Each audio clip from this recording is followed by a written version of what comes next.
just before add that I have a longer statement for the record, which I would like to be included. Without objection, so ordered, and that goes for all of your statements and anything else you would like to attach to them. Thank you. I've traveled 15 hours to get here, so I apologize in advance to the Commission if I go a tad bit over my time. I could stand here today and talk about all the injustices unfolding in Pakistan, but today I want to give you the context, the story behind the headlines, so you can truly get a grasp of what is happening and why. Let me start with the event that shattered whatever remained of a Pakistan democratic facade, the general elections of February 8th, 2024. These were the most brutally rigged elections in Pakistan's history. The rigging started months earlier than the actual election day. They stole the symbol of our very part of the party, which was the cricket bat, so voters couldn't identify us on the ballot. Our candidates were forced to contest as independents, creating chaos and confusion. Nomination papers were rejected, rallies were banned, banners were torn down, flags were forbidden, leaders were jailed, exiled, driven underground. Many of them are here today. Yet the people of Pakistan rose to the challenge. And one of the highest turnouts in our history, the Pakistanis came out and voted for change. Independent data and independent observers have both shown with academic fact that PTI-affiliated candidates have won over 170 to 180 seats in the existing parliament. Unfortunately, overnight, from 24 to 72 hours, those results were all changed. As a result, Pakistan Tehreek-e-Insaf couldn't form a government. Brutality continued. There were too many votes for even the constituency that even held the amount of constituents. So if a constituency had 400 votes, somehow the person who got the vote changed in Form 47 had 450,000 votes. So overnight, populations grew by 50 to 100,000. Let me be very clear that Pakistan's 2024 elections were neither free nor fair. They were engineered to silence the democratic voices of millions. As if crushing democracy at the ballot box wasn't enough, Pakistan's rulers then turned their knives to the judiciary. Through the 26th constitutional amendment, they rewrote the rules of justice. They stacked the Judicial Commission with politicians, loyalists, stripping judges of independence. Our courts, once a check for executive power, became a tool of the power. Previously, judicial appointments were driven largely by senior judges, themselves ensuring a measure of autonomy and judicial independence. It subordinates the independence of judiciary to political interest, erodes public confidence, no longer impartial, and became an extension of the executive. It violates the Pakistan Constitution itself, from Article 175, which enshrines the separation of power, to Article 10, which guarantees every individual the right to a fair trial before an impartial, competent court. The UN Special Rapporteur on Independence and Judges and Lawyers has said, quote, real risk to judicial independence and individual rights to a fair hearing by a competent, independent, and impartial tribunal. The ICJ has described it as, quote, a serious threat to independence of judiciary. In 2023, a Supreme Court bench declared that civilians could not be tried in military courts. However, the 26th Amendment, a larger hand-picked bench, reversed that ruling.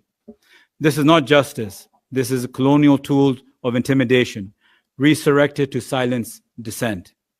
Pakistan now virtually stands alone in the world by allowing military trials of civilians under a constitution that supposedly guarantees its fair trial and due protest. The ICJ says it's a travesty of justice, glaring surrender of human rights. I want to add that these military courts, after May 9th, 2023, convicted 104 civilians, mostly PTI supporters, voters, or activists, were sentenced to a prison term of up to 10 years. Every single one of them was convicted, so 100% conviction rate. These trials were held in secret, in dark rooms where family and public were barred from attending. No charge sheets or judgments have been published till date. Trials happen Documents are hidden from lawyers and the legal team, so not a single document can leave that courtroom till date. Judges are army officers, and appeals are given not to civilian court judges, but rather to the army chief himself, who will then hand it down to his subordinates to make a tribunal, to come out with whatever decision they want with no justification or evidence. Even the sentences are arbitrary. Some were jailed for a year, others were jailed for a decade. No clear reason except political punishment. An example is Barrister Hassan Khan Niazi, Imran Khan's nephew, who was sentenced to 10 years despite minor allegations. This is a purge, it's not justice. It violates Pakistan's own constitution, as I mentioned earlier. It violates international law. Article 14 of the ICCPR demands fair public trials in independent courts. From the US State Department to the EU, to the UK, Human Rights Watch, and the ICJ, the world is united in condemning Pakistan's military trials on civilians. Pakistan's Supreme Court, once a beacon of hope, has wavered under pressure, green-lighting the sham proceedings. And what about the voices that are trying to tell these stories? Freedom of speech in Pakistan is dying. Journalists have been arrested, abducted, tortured, or driven in exile. Dr. Moin Pirzada, one sitting right here. Independent shutdowns and social media blackouts are now a standard tactics to bury dissent. YouTube channels criticizing the government or the establishment vanished overnight. TV anchors are blacklisted if they dare to speak even Imran Khan's name, which is forbidden on national television. I appear on international media myself, but I'm not allowed to appear on local media. The consequences of this are deadly. From senior anchors like Arshad Sharif, one of Pakistan's most respected journalists who fled the country under threats for his life and continued reporting from abroad, was assassinated in Kenya. There are many cases of exile of our journalists that are abroad. Either they have to take a sabbatical if they don't toe the line, or they have to take exile. Most recently, a magistrate ordered nearly 30 YouTube channels to shut down simply because they expose the truth. Google wants them to take a legal stay in the High Court, which is not possible for those who are in exile. If they go to Pakistan, we know what torture is coming next. I want to, as this repression continues, the rigging of elections, the capturing the courts, military trials, the silencing of media, it all leads back to one man and one thing: the elephant in the room, former Prime Minister of Pakistan, Imran Khan. Since 2022, he has faced relentless prosecution. Over 200 legal cases he's been charged with. From cases like the Iddat case, which is a ridiculous illegal marriage case, to murder charges, to one that him and his wife, Bishrah Imran Khan, have been charged for, the Al-Qadr case. The Al-Qadr case was 190 million pounds, which was a personal settlement between a property developer and the NCA, National Crime Agency of the UK, which then got deposited into the Supreme Court of Pakistan. Nothing to do with our government, nothing to do with Imran Khan. The money was deposited directly there, earning interest. That same property developer developed a university in a trust, which Imran Khan and his wife were trustees of. All have agreed that there's been no financial benefit. In fact, 200 plus students have studied for free. This is the first time in a country where a husband and wife have been imprisoned for giving university level education for free to 200 odd children.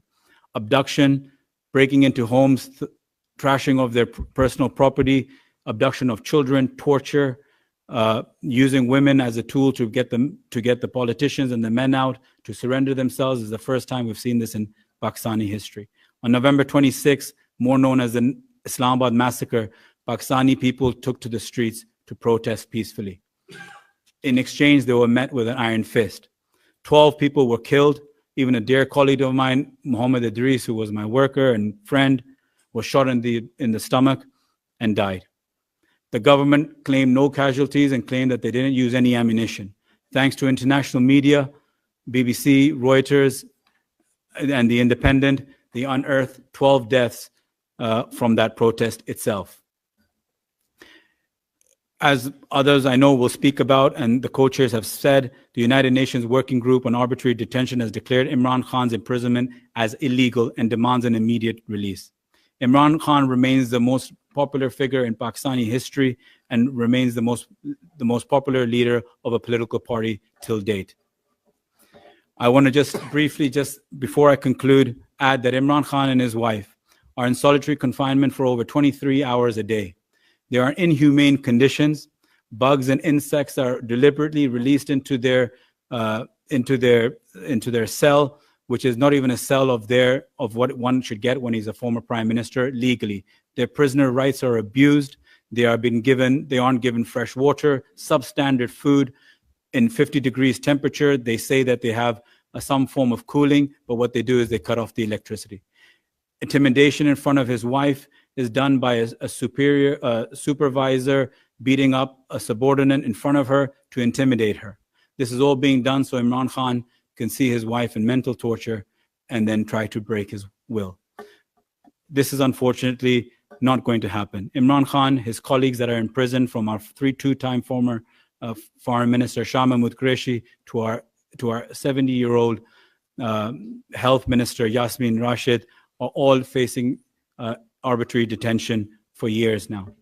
I call upon all the esteemed members here today. The choice is clear. We either let it slide into further dictatorship under the cover of law, or we stand with the people who yearn for democracy, dignity, and justice. Lastly, I just say the people of Pakistan deserve to choose their leaders fairly, to speak without fear, to live under laws that protect them, not persecute them. I thank you for your time. I urge you to stand with 250 million people of Pakistan and look away from the few hand-picked few. Thank you very much.